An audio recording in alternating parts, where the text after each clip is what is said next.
Ate, hindi na giving yung nails ko today. So come with me to get my nails done here at Hicks Nails. By the way, I'm here at San Fernando, Pampanga, and saktong-sakto nga dahil dito nakalocate around Ilang-Ilang Street, Barangay San Agustin, Villa Corazon at Casa de Angelina, yung bago kong na-discover na nail tech and nail studio. So first, let me show you around the Hicks Nail Studio and may kita nyo naman kung gaano ka-welcoming si Miss Hicks, which will be my new nail tech. So balik kapasok nyo nga, sasalubong agad sa inyo is yung cozy and comfy place, which is yung mismong nail studio ni Miss Hicks. So if you're that girly na looking for a nail studio na very cozy, very comfortable, and of course naka-air condition na kahit ilang oras or umabot ng ilang oras yung pag-nail sa'yo or yung session mo, ate, hindi ka pagpapawisan. And of course, ate, start na nga tayo dahil alam kong medyo mapatagal tayo dahil magpapa-Russian manicure ako and then soft gel extensions. At ko, sinasabi ko talaga sa inyo, hindi sa pagiging OA, pero ang dami naming chika in life na para bang best friend kami na sobrang tagal nang hindi nagkita, ate. Well, let's keep that chika aside muna and talk about her profession. Well, according to Miss Hicks nga, she normally starts her session with checking her client's nail condition. And then after nun, explain niya sa client niya kung anong best na pwedeng gawin sa nails niya. So, of course, she is a nail tech. Alam niya yung pinaka-best for your nails. So, ibig sabihin, hindi basta-basta na kung ano lang yung gusto mo talaga,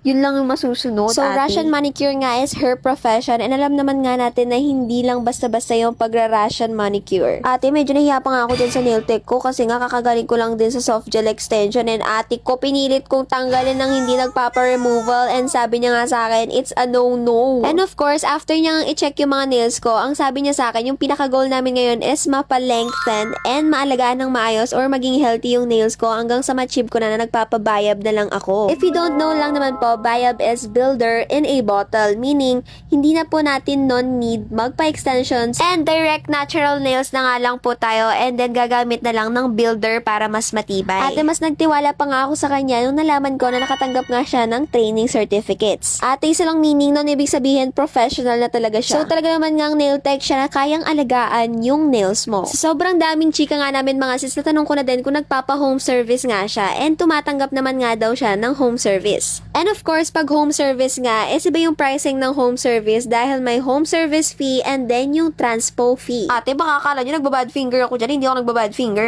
Pero sobrang daldal ko at ang dami kong pinagsasabi mga sis, nakalimutan ko pa talagang pakita yung inspo ko. So, bali ito nga yung inspo ko and titignan nga natin later if na-copy-paste niya yung mismong inspo. Bali, yung gusto ko nga design is yung summer vibes na design pero not too much kasi patapos na rin yung summer. Ate ko, ngayon pa ako late na nagpa-nails. And after nga na, pinaka-last step ng session namin is yung aftercare. Talaga naman nga natuwa ako dahil buti pa dyan na nagaan ka. Si Uy. Ay, rugo ate ko, wag natin patumpik-tumpik pa. This is the before. And this is the after. Ay, talaga naman nga na-achieve niya yung pinaka-peg core, yung pinaka-inspo ko, mga sis. Ate, nagpa-add nga lang ako ng konting details sa mga blank na nails or yung mga walang emboss, ate ko. Pinalagyan ko na lahat. Ate, I think sign na to na para magpa-nail set ka na, ate ko. So, if you're planning to take care of your nails na mga sis, you can try here on Hicks Nails, mga sis, na super pulido and super linis ng gawa. Ate, walang halong eme. Talaga naman nga nagustuhan ko ng super yung new set ko. And for more inquiries, and if you're planning to book your own session, mga sis, you can message her on her Facebook page and Instagram account. Make sure to screenshot this right now. And of course, for booking naman nga mga sis, you can message them your preferred date and time. And that's all for this video, mga sis. Thanks for watching. Bye!